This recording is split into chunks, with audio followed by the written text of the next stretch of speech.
નમસ્કાર વિદ્યાર્થી મિત્રો, શરૂ થતું નવું વર્ષ આપને અને આપના પરિવારને સુખ, શાંતિ, સમૃદ્ધિ, ઐશ્વર્ય અને તંદુરસ્તી પ્રાપ્ત થાય એવી મારા અને મારા પરિવાર તરફથી હાર્દિક શુભેચ્છા. Happy new year. વિદ્યાર્થી મિત્રો, આપણે દિવાળી પહેલાના જે પહેલું સત્ર આપણું હતું એમાં પ્રકરણ 11 સી ભાષામાં ડેટા પ્રકાર, પ્રક્રિયકો અને પદાવલીઓ, એમાં આપણે આગળ દિવાળી પહેલા સી ભાષામાં ડેટા પ્રકાર વિશે શીખી ગયા. હવે આપણે પ્રક્રિયકો અને પદાવલીઓ વિશે શીખીશું.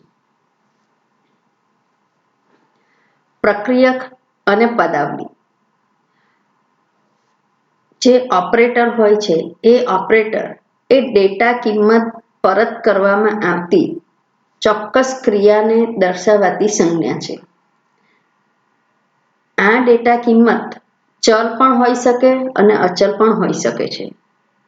ઓપરેટરના ઉપયોગ દ્વારા જે ડેટા કિંમત પર ક્રિયા કરવામાં આવે છે તેને ઓપરેન્ડ કહે છે. અર્થાત ઓપરેટર ઓપરેન્ડ પર ક્રિયા કરે છે. તમને ઉદાહરણ દ્વારા સમજાવું તો અહીં મેં ઉદાહરણ લીધું છે 5 + 6 - 3. એ પદાવલી એટલે કે એક્સપ્રેશન છે. આખી એક પદાવલી છે.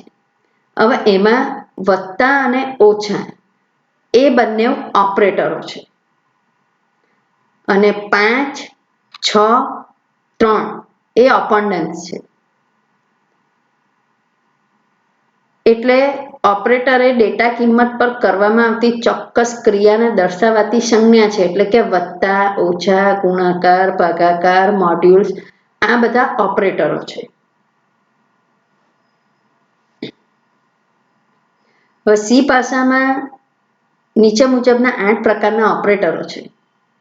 એમાં પહેલું છે એરિથમેટિક ઓપરેટર, બીજું અસાઇનમેન્ટ એટલે કે નિરૂપક ઓપરેટર, ત્રીજું રિલેશનલ સંબંધસૂચક ઓપરેટર, ચોથું ઇન્ક્રીમેન્ટ અને ડિક્રીમેન્ટ ઓપરેટર, પાંચમું કન્ડિશનલ એટલે કે શરતી ઓપરેટર, છઠ્ઠું લોજિકલ કે તાર્કિક ઓપરેટર, સાતમું બીટવાઇઝ ઓપરેટર અને આઠમું સ્પેશિયલ એટલે કે વિશિષ્ટ ઓપરેટર. આમ કુલ 8 પ્રકારના ઓપરેટરો આવેલા છે. એમાં સૌથી પહેલું આપણે જોઈએ તો એરિથમેટિક ઓપરેટર. તો એરિથમેટિક ઓપરેટર અને તેના ઉપયોગ મેં તમને નીચે અહીં દર્શાવ્યા છે. તો કે વત્તા એ શું કરે છે? તો વત્તા બે ઓપરેન્ડ્સનો સરવાળો અથવા યુનરી ધન, એટલે કે બે ઓપરેન્ડ્સ જે છે એનો સરવાળો કરશે. દાખલા તરીકે 5 + 5, તો 5 અને 5 એ ઓપરેન્ડ્સ છે અને એની વચ્ચે આપણે વત્તાની નિશાની મૂકી છે, એટલે એનો જવાબ કેટલો આવશે? 10 આવશે. એ જ પ્રમાણે માઇનસ એટલે કે ઓછા, બે ઓપરેન્ડ્સનો બાદબાકી, અહીં મારાથી ભૂલથી સરવાળો લખાઈ ગયો છે પણ શું આવશે? માઇનસ આવશે. સ્ટાર એટલે કે ગુણાકાર, એ જે બે ઓપરેન્ડ્સ છે, બે જે સંખ્યા છે એનો ગુણાકાર કરશે. સ્લેશ, કોમ્પ્યુટરમાં સ્લેશ એટલે કે ભાગાકારની નિશાની, તો ભાગફળ આપતો બે ઓપરેન્ડ્સનો ભાગાકાર, એટલે બે જે કિંમત છે એ બે કિંમતને ભાગાકાર કરશે. પર્સન્ટેજ એટલે કે મોડ્યુલ્સ, શેષ આપતો બે ઓપરેન્ડ્સનો ભાગાકાર, એટલે આપણે ભાગાકાર કરીએ છીએ ત્યારે ભાગફળ હોય છે તે ઉપર જે હોય છે તે ભાગફળ હોય છે અને નીચે છેલ્લે જે વધે છે શેષ, 0 પણ વધી શકે, 1 પણ વધી શકે, તો એ શેષ કહેવાય છે. તો એ શેષ શોધવા માટે અહીં એક વધારાનો ઓપરેટર છે મોડ્યુલ્સ. આપણે વત્તા, ઓછા, ગુણાકાર, ભાગાકારનો તો આપણે ઉપયોગ કરીએ જ છે, પણ એ સિવાય અહીં મોડ્યુલ્સનો પણ ઉપયોગ કર્યો છે. હવે મોડ્યુલ્સ ઓપરેટર જે છે ને એ બે ઓપરેન્ડ્સનો ભાગાકાર કર્યા પછી શેષ મેળવવા માટે તેનો ઉપયોગ થાય છે અને આ ઓપરેટરનો ઉપયોગ અપૂર્ણાંક સંખ્યાઓ સાથે શક્ય નથી. અને ઘાતાંક માટે તો કોઈ ઓપરેટર ઉપલબ્ધ જ નથી. એક્સપ્રેશનમાં ઉપયોગમાં લીધેલા ઓપોનન્ટ્સના આધારે એરિથમેટિક ઓપરેટરના 3 પ્રકાર છે. હવે અહીં જુઓ, જે આપણે ઓપોનન્ટ્સ લીધા છે એના આધારે એરિથમેટિક ઓપરેટરના કેટલા પ્રકાર પડે છે? 3 પ્રકાર. એક ઇન્ટિજર એરિથમેટિક, બીજું રિયલ એરિથમેટિક અને ત્રીજું મિશ્ર એરિથમેટિક. એટલે ઓપોનન્ટ્સ એટલે શું કે આપણે જે કિંમત લઈએ છીએ ને એના આધારે એના 3 પ્રકાર છે. પહેલું ઇન્ટિજર એરિથમેટિક. તો ઇન્ટિજર એરિથમેટિકમાં એક્સપ્રેશન ઉપયોગમાં લીધેલા ઓપોનન્ટ્સ એ ધન પણ હોઈ શકે અને ઋણ પણ હોઈ શકે છે. અને ઇન્ટિજર એરિથમેટિક એક્સપ્રેશન જે છે એને ઇન્ટિજર એક્સપ્રેશન આપણે કહીશું. અને આ ઇન્ટિજર એરિથમેટિકનું પરિણામ હંમેશા ઇન્ટિજરમાં જ હોય છે. એટલે કે પૂર્ણાંકમાં જ એનો જવાબ આવે છે. અપૂર્ણાંકમાં એનો જવાબ આવશે નહીં. Real arithmetic. રિયલ એરિથમેટિકમાં એક્સપ્રેશનમાં ઉપયોગમાં લીધેલા ઓપોનન્ટ્સ અપૂર્ણ સંખ્યા હોય છે. અને રિયલ એરિથમેટિકના એક્સપ્રેશનને આપણે રિયલ એક્સપ્રેશન કહીશું. અને આ રિયલ એરિથમેટિકનું પરિણામ હંમેશા રિયલ એટલે કે અપૂર્ણાંકમાં જ હોય છે. રિયલ એરિથમેટિકમાં મોડ્યુલ્સ એટલે ટકા જે ઓપરેટર છે, મોડ્યુલ્સ જે ઓપરેટર છે એના સિવાયના આપણે બીજા બધા ઓપરેટરનો ઉપયોગ કરી શકીએ છીએ. એટલે કે વત્તા, ઓછા, ગુણાકાર, ભાગાકાર. મિશ્ર એરિથમેટિક. મિશ્ર એરિથમેટિકમાં એક જ એક્સપ્રેશનમાં પૂર્ણાંક પણ હોઈ શકે અને અપૂર્ણાંક એમ બંને પ્રકારના ઓપોનન્ટ્સનો ઉપયોગ આપણે કરી શકીએ છીએ. અને મિશ્ર એરિથમેટિકના પરિણામનો આધાર પરિણામ માટેના ચલના ડેટા પ્રકાર પર રહેલો છે. હવે અહીંયા મિશ્ર એરિથમેટિકની અંદર તમે પૂર્ણાંક પણ લઈ શકો, અપૂર્ણાંક પણ લઈ શકો. જે તમારા બંને મિશ્ર કે પૂર્ણાંક પણ હોઈ શકે અને અપૂર્ણાંક પણ આવી શકે છે. હવે આના જે પરિણામનો આધાર છે ને એનો જે ડેટા પ્રકાર છે એની પર રહેલો છે કે તમે ઇન્ટિજર લીધું છે કે રિયલ લીધું છે.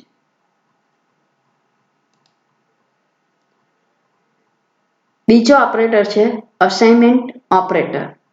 અસાઇનમેન્ટ ઓપરેટર બરાબરની નિશાનીથી ઓળખાય છે. જે ઓપરેટરને આપણે અસાઇનમેન્ટ ઓપરેટર કહીએ છીએ. અને તેનો ઉપયોગ કોઈ અચળ કિંમત કે પદાવલીના પરિણામનું ચલમાં નિરૂપણ કરવા માટે થાય છે. અને સી ભાષામાં આને શોર્ટહેન્ડ ઓપરેટર તરીકે પણ આપણે ઉપયોગ કરી શકીએ છીએ. એરિથમેટિક જે ઓપરેટર છે વત્તા, ઓછા, ગુણાકાર, ભાગાકાર એની પાછળ જો બરાબરની નિશાની ઉમેરવામાં આવે ને તો એ શોર્ટહેન્ડ પ્રક્રિયક મેળવી શકાય છે એના દ્વારા. હવે તમને અહીંયાનું ઉદાહરણ આપું કે ફર્સ્ટ માઇનસ ઇક્વલ ટુ 1 એટલે ફર્સ્ટ ઓછા બરાબર 1. આ વિધાન કોના જેવું છે?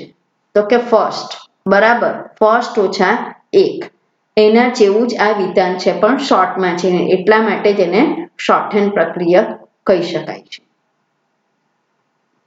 એ જ પ્રમાણે બીજું વિધાન છે ફર્સ્ટ પ્લસ ઇક્વલ ટુ 1. તો અહીં શું થશે? First equal to first plus 1.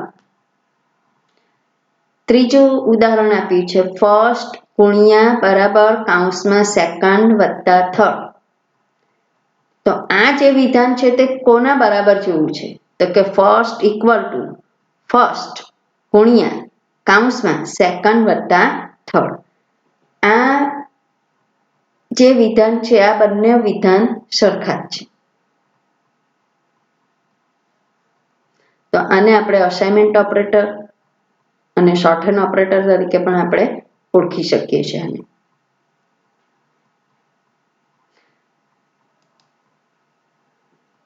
ત્યાર પછી આવે છે રિલેશનલ ઓપરેટર એટલે કે સંબંધસૂચક ઓપરેટર.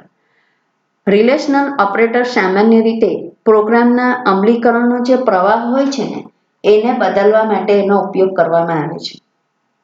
અહીં એક ઉદાહરણ પણ મેં તમને આપ્યું છે કે ગ્રાહકને તેણે ખરીદેલી વસ્તુની રકમ તપાસીને વળતર આપવાનું છે. જો તે કિંમત નક્કી કરેલી કિંમત કરતાં વધારે હોય તો જ ગ્રાહકને વળતર આપવાનું, નહીં તો નહીં. તો આ માટે આપણે આ રીતે લખી શકીએ વિધાન કે ઇફ કૌંસમાં ટોટલ પરચેસ ગ્રેટર ધેન 10,000 કૌંસ પૂરો ડિસ્કાઉન્ટ બરાબર 500. હવે અહીં જે ગ્રાહક ખરીદી કરે છે એ ગ્રાહકની ખરીદી જો 10,000 કરતાં વધારે હોય તો જ એને 500 રૂપિયા ડિસ્કાઉન્ટ આપવાનું છે, નહીં તો નહીં. તો જ્યારે આવા પ્રકારની તથા બીજી કોઈ પણ અન્ય સરખામણી કરવાની હોય ને ત્યારે સી ભાષામાં રિલેશનલ ઓપરેટરનો ઉપયોગ થાય છે. હવે સી ભાષામાં બે ઓપોનન્ટ્સની જે સમાનતા ચકાસવાની હોય છે ને એ સમાનતા ચકાસવા માટે બરાબરના બદલે 2 વાર બરાબર ઓપરેટરનો ઉપયોગ થાય છે. કારણ કે જે બરાબર ઓપરેટર છે એનો ઉપયોગ આપણે અસાઇનમેન્ટ એટલે કે શોર્ટહેન્ડ ઓપરેટર તરીકે સી લેંગ્વેજમાં કરવામાં આવ્યો છે. એટલે જ્યારે સરખામણી કરવાની હોય છે ત્યારે એક બરાબરના બદલે શેનો ઉપયોગ કરશું? આપણે 2 વાર બરાબરની નિશાનીનો ઉપયોગ આપણે કરીશું.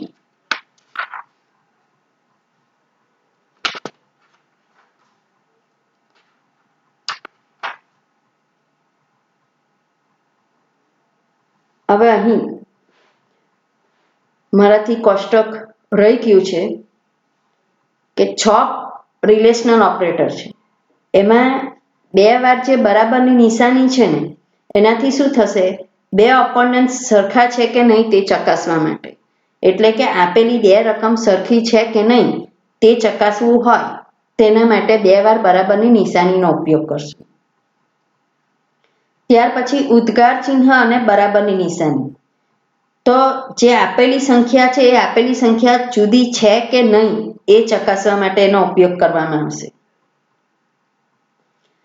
ગ્રેટર ધેન એટલે આપેલી જે 2 સંખ્યા છે એમાંથી મોટી સંખ્યા કઈ છે એ ચકાસવા માટે એનો ઉપયોગ થશે.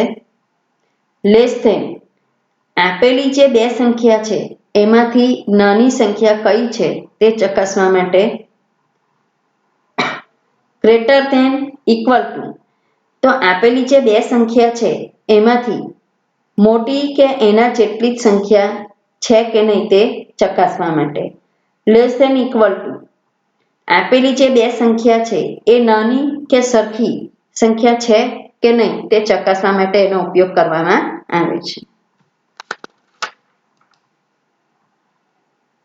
અહીં મેં પાછળ તમને દર્શાવ્યું જ છે.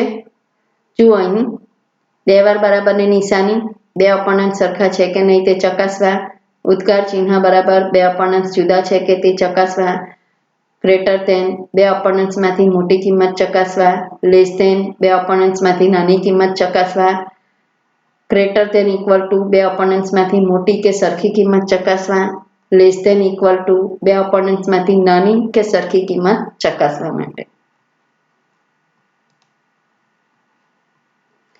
હવે આવે છે ચોથું ઇન્ક્રીમેન્ટ અને ડિક્રીમેન્ટ ઓપરેટર. તો સી ભાષામાં પ્રોગ્રામમાં આવેલ ચલની કિંમતમાં 1નો વધારો કે 1નો ઘટાડો કરવા માટે 2 વિશિષ્ટ એટલે કે યુનરી ઓપરેટરનો ઉપયોગ કરવામાં આવે છે. એ કયા છે? ઇન્ક્રીમેન્ટ અને ડિક્રીમેન્ટ. હવે કઈ નિશાની દ્વારા દર્શાવાય છે? તો કે 2 વાર વત્તાની નિશાની એટલે ઇન્ક્રીમેન્ટ અને 2 વાર ઓછાની નિશાની એટલે ડિક્રીમેન્ટ. અહીં જુઓ 2 વાર વત્તા અને 2 વાર ઓછા, કારણ કે 1 વાર ઓછા અને 1 વાર વત્તા તો એરિથમેટિક ઓપરેટરમાં આપણે ઉપયોગ કરીએ છીએ એટલા માટે. હવે 2 વાર વત્તા અને 2 વાર ઓછા ઓપરેટરનો તેમના ઓપોનન્ટ્સની આગળ અથવા પાછળ ઉપયોગ કરવામાં આવે છે. હવે ઇન્ક્રીમેન્ટ ઓપરેટરની વાક્ય રચના અહીં મેં તમને નીચે આપી છે કે 2 વાર પ્લસ વેરિયેબલ એને શું કહીશું? આપણે પ્રી ઇન્ક્રીમેન્ટ કહીશું. અને વેરિયેબલ પછી 2 વાર વત્તાની નિશાની એટલે પોસ્ટ ઇન્ક્રીમેન્ટ. હવે તમને આ સમજાવું તો પ્રી ઇન્ક્રીમેન્ટ તમે કહેશો ટીચર કેવી રીતે ખબર પડે? તો કે પહેલા વેરિયેબલ માની લો કે a બરાબર 10, b બરાબર 5, c બરાબર a વત્તા વત્તા વત્તા b. તમને પાછળ મેં ઉદાહરણ આપ્યું જ છે. તો એમાં બીની આગળ 2 વાર વત્તાની નિશાની છે, એટલે એને પ્રી ઇન્ક્રીમેન્ટ કહીશું. હવે આપણે જ્યારે સ્કૂલમાં એડમિશન લઈએ તો પહેલાં પ્રી પ્રાઇમરીમાં ભણીએ છીએ, પછી પ્રાઇમરી, પછી સેકન્ડરી. તો એ જ પ્રમાણે અહીં પણ પહેલાં વેરિયેબલની આગળ હોય એટલે પહેલાં એ એકનો વધારો એ વેરિયેબલમાં કરવામાં આવે અને ત્યાર પછી જ એની અંદર સરવાળા બાદબાકી કે જે કંઈ પણ હોય એ કરી શકાય છે.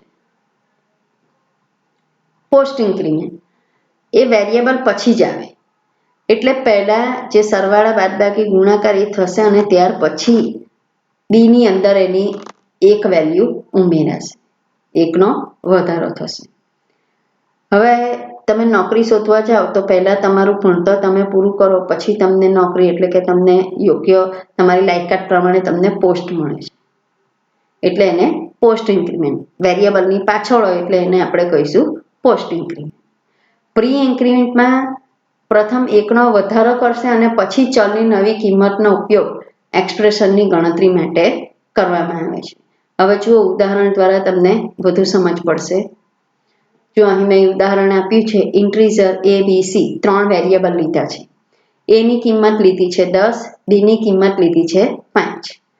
તો અહીં સી બરાબર એ વત્તા સ્પેસ છોડીને 2 વાર વત્તાની નિશાની અને બી વેરિયેબલ લીધો છે. તો આને આપણે પ્રી ઇન્ક્રીમેન્ટ કહીશું. શું કહીશું? Pre increment. હવે આનો જવાબ શું આવશે? તો તમે કહેશો ટીચર 10 + 5 એટલે 15 આવશે. પણ નહીં, તમારો જવાબ ખોટો છે. કેમ? કે પ્રી ઇન્ક્રીમેન્ટ છે એટલે અહીં બીની પહેલાં 2 વાર વત્તાની નિશાની છે, એટલે શું કરશે? આ બીની અંદર એકનો ઉમેરો થશે અને પછી એ વત્તા બી એનો સરવાળો કરશે, એટલે એની વેલ્યુ 10 છે, બીની વેલ્યુ 5 છે, પણ એમાં એક ઉમેરાયું એટલે 6 થઈ. એટલે તમારો જવાબ કેટલો આવશે? સી બરાબર 16 આવશે. પડે છે સમજ વિદ્યાર્થી મિત્રો? એ જ પ્રમાણે પોસ્ટ ઇન્ક્રીમેન્ટ. તો અહીં પણ ઇન્ક્રીઝર મેં 3 વેરિયેબલ લીધા છે, એ બી સી. એ બરાબર 10, બી બરાબર 5, સી બરાબર એ વત્તા બી અને ત્યાર પછી વત્તા લીધું છે. એટલે જુઓ, અહીં પ્રી ઇન્ક્રીમેન્ટમાં જુઓ, એ વત્તા બી છે, એટલે 2 વેરિયેબલની વચ્ચે વત્તાની નિશાની તો છે જ, પણ એની આગળ પણ 2 વાર વત્તાની નિશાની છે, એટલે એમાં શું કરશે? એકનો ઉમેરો કરશે અને પછી જવાબ આપશે. જ્યારે અહીં પહેલાં શું છે? એ વત્તા બી, એ બેની વચ્ચે બીજો કોઈ ઓપરેટરનો ઉપયોગ કરવામાં આવ્યો નથી, એટલે 10 + 5 એટલે કેટલો જવાબ આવશે? અહીં તમારો જવાબ જે તમે 15 કહો છો એ સાચો છે. તો તમે કહેશો ટીચર તો ફરક શું પડ્યો આમાં? તો એમાં ફરક એ પડે છે કે સીની વેલ્યુમાં ફરક નથી પડતો, પણ બીની વેલ્યુ જો તમને પૂછે કે બીની વેલ્યુ હવે કેટલી થઈ, તો બીની વેલ્યુ કેટલી થશે? 6 થશે. 5 અને 5ની અંદર 1 ઉમેરશે. પણ ક્યારે ઉમેરશે? આ જે પ્રક્રિયા છે એ પ્રક્રિયા થઈ જાય ત્યાર પછી, અને સીની વેલ્યુમાં કોઈ ફરક પડશે નહીં, ફક્ત અને ફક્ત બીની વેલ્યુમાં ફરક પડશે. એ જ પ્રમાણે અહીં ઇન્ક્રીઝર એ બી સી, એ બરાબર 10, બી બરાબર 5, સી બરાબર એ વત્તા ઓછા બી. અહીં પ્રી ડિક્રીમેન્ટ આને કહીશું આપણે. ડિક્રીમેન્ટ એટલે ઘટાડો થશે એકનો. હવે અહીં એની વેલ્યુ કેટલી છે? 10 છે અને બીની વેલ્યુ કેટલી છે? 5 છે. હવે આ બંનેનો સરવાળો તો કરશે, પણ એ પહેલા અહીંયા એક ડિક્રીમેન્ટ ઓપરેટરનો ઉપયોગ કરવામાં આવ્યો છે, એટલે શું કરશે? પહેલા બીમાંથી એકનો ઘટાડો કરશે, એટલે બીની વેલ્યુ કેટલી છે? 5 છે, તો 5માંથી 1 પહેલા ઓછા કરશે, એટલે અહીં થશે સી બરાબર એની વેલ્યુ કેટલી છે?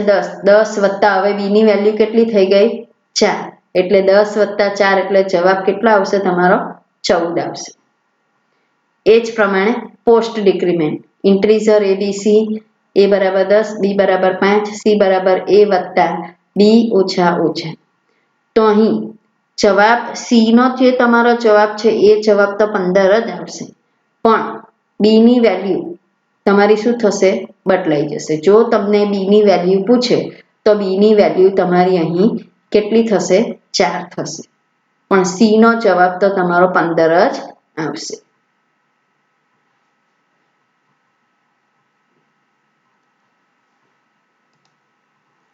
પાંચમું, કંડિશનલ એટલે કે શરતી ઓપરેટર. સી ભાષામાં શરત જ્યારે ચકાસવાની હોય ને તો એના માટે એક ઓપરેટર આપે છે, જેને આપણે ટર્નરી કે શરતી ઓપરેટર તરીકે ઓળખીએ છીએ. હવે આ ટર્નરી ઓપરેટરને વ્યાખ્યાયિત કરવા માટે બે સંખ્યાઓ જોઈએ આપણને. બે સંખ્યાઓ પ્લસ પ્રશ્નાર્થ ચિહ્ન અને કોલન, આમ આ ત્રણથી આ ઓપરેટર બને છે. એની વાક્ય રચના જોઈએ તો કન્ડિશન એટલે સૌથી પહેલા શરત, ત્યાર પછી પ્રશ્નાર્થ ચિહ્ન, કૌંસમાં true statement, colon false statement.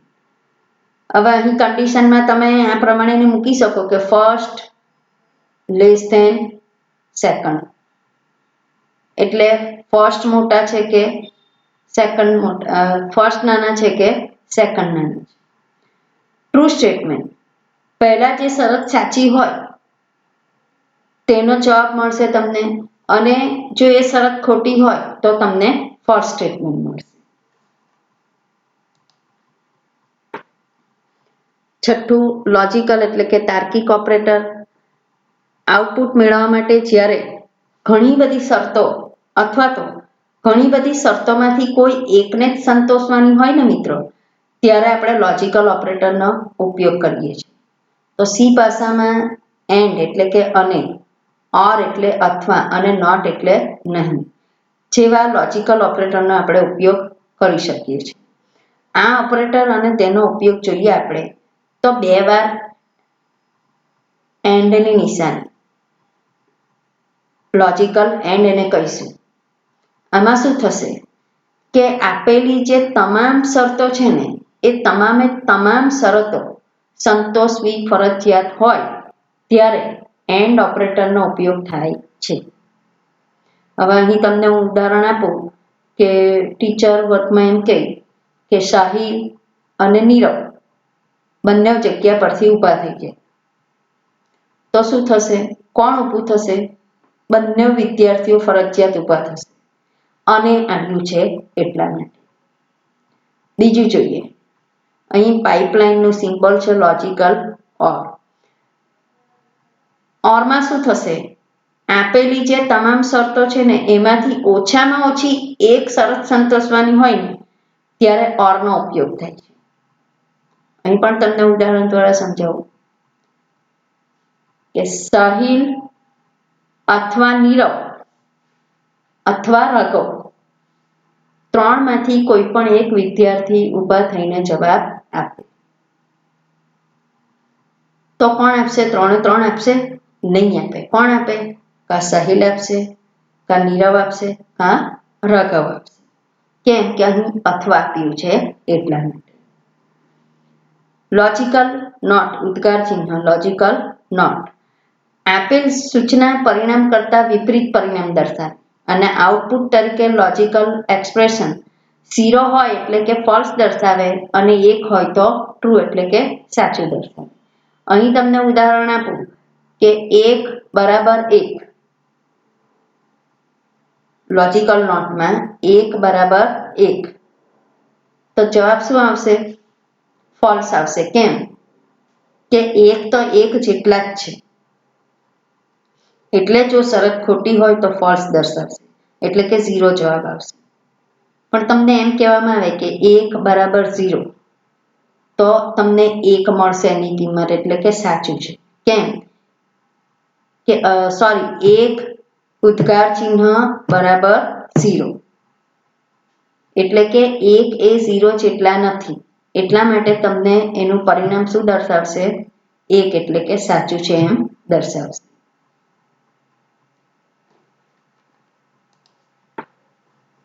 Bitwise operator.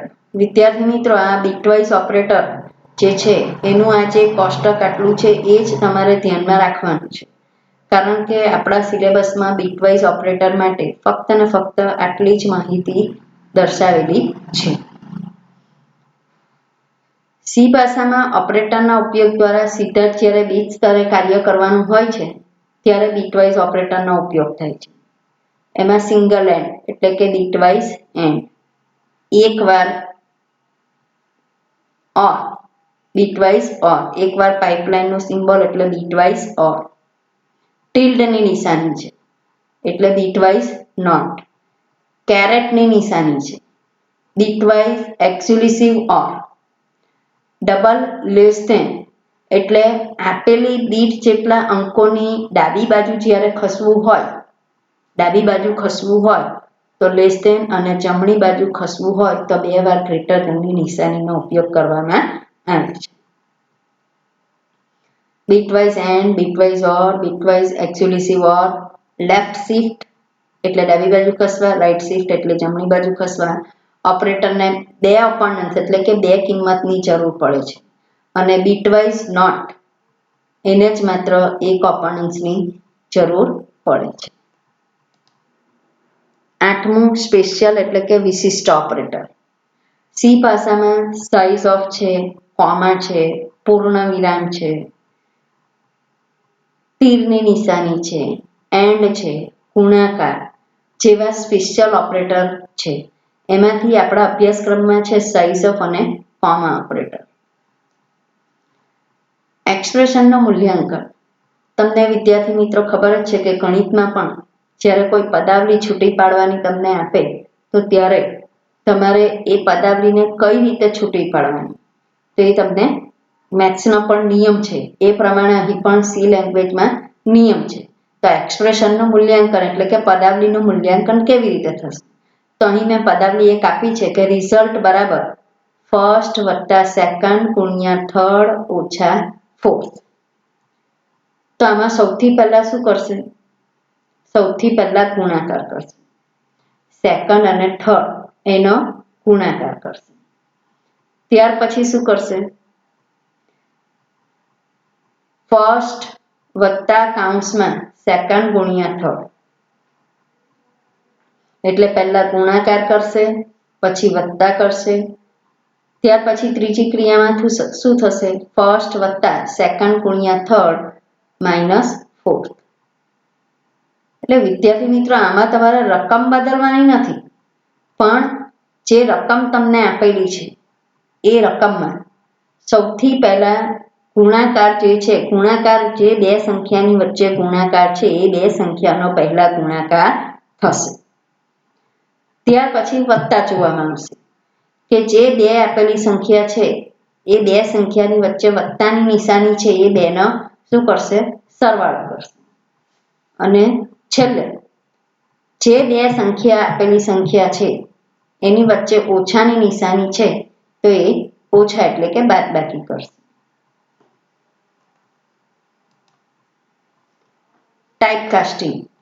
C ભાષામાં આપમેળે ડેટા પ્રકારની આંતરિક ફેરબદલી થાય છે. વપરાશકર્તા ટાઇપકાસ્ટિંગ પ્રક્રિયાનો ઉપયોગ કરીને પણ એક ડેટા પ્રકારમાંથી અન્ય ડેટા પ્રકારમાં બદલી કરી શકે છે, જે નીચે મુજબ છે કે ડેટા ટાઈપ વેરિયેબલ અથવા તો ડેટા ટાઈપ અને કોન્સ્ટન્ટ.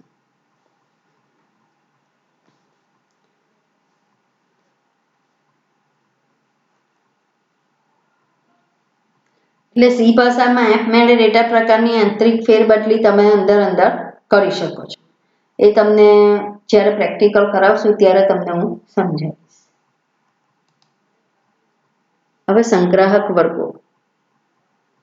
સી ભાષામાં જાહેર કરેલ ચલનો સંગ્રહ સામાન્ય રીતે કોમ્પ્યુટરની પ્રાઇમરી મેમરીમાં કરવામાં આવે છે, પરંતુ સંગ્રાહક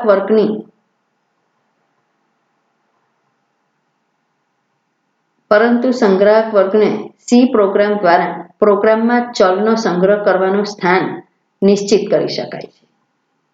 હવે સી ભાષામાં 4 પ્રકારના સંગ્રાહક વર્ગો છે: ઓટોમેટિક ચલ, એક્સટર્નલ ચલ, રજિસ્ટર ચલ અને સ્ટેટિસ્ટિક ચલ. તો સૌથી પહેલા ઓટોમેટિક ચલ. તો તમામ ચલનો પૂર્વ નિર્ધારિત સંગ્રાહક વર્ગ છે ને એ ઓટોમેટિક છે અને તેનો પ્રાઇમરી મેમરીની અંદર જ સંગ્રહ કરવામાં આવે છે. એટલે તમારે ઓટોમેટિક ચલમાં શું યાદ રાખવાનું કે જે તમામ જેટલા બી ચલ છે એ બધા જ ચલનો પૂર્વ નિર્ધારિત સંગ્રાહક વર્ગ એટલે ઓટોમેટિક ચલ. બીજું એક્સટર્નલ ચલ. બે જુદા જુદા વિધેયો એટલે કે ફંક્શન કે પ્રોગ્રામ વચ્ચે ચલની જ્યારે વહેંચણી કરવાની હોય ને ત્યારે એક્સટર્નલ સંગ્રાહક વર્ગનો ઉપયોગ થાય છે. પણ એમાં ઓછામાં ઓછા એક પ્રોગ્રામમાં તે ચલ વૈશ્વિક ચલ તરીકે જાહેર થયેલો હોવો જોઈએ. અને એક્સટર્નલ ચલની પૂર્વ નિર્ધારિત જે કિંમત છે ને એ 0 છે અને એનો પણ પ્રાઇમરી મેમરીમાં સંગ્રહ કરવામાં આવે છે. હવે તમારે એક્સટર્નલ ચલમાં શું યાદ રાખવાનું કે જ્યારે બે જુદા જુદા વિધેય કે પ્રોગ્રામ વચ્ચે ચલની વહેંચણી કરવાની હોય ને ત્યારે એક્સટર્નલ ચલનો ઉપયોગ થાય છે અને ઓટોમેટિક ચલમાં દરેક ચલનો પૂર્વ નિર્ધારિત સંગ્રાહક વર્ગ એટલે ઓટોમેટિક ચલ. અને બંનેને શેમાં સંગ્રહવામાં આવે છે? Primary memory.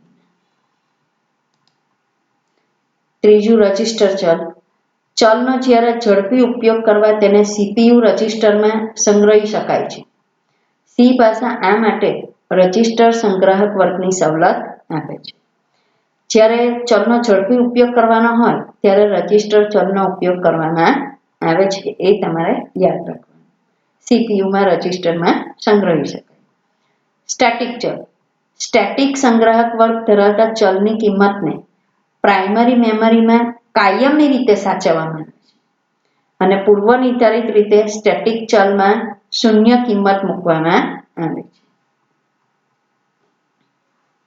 તો સ્ટેટિક ચલમાં તમારે શું યાદ રાખવાનું કે પ્રાઇમરી મેમરીમાં કાયમી ધોરણે સાચવવામાં આવે છે અને એની જે કિંમત છે ચલમાં જે કિંમત છે તે 0 જ મૂકવામાં આવે છે. આભાર વિદ્યાર્થી મિત્રો.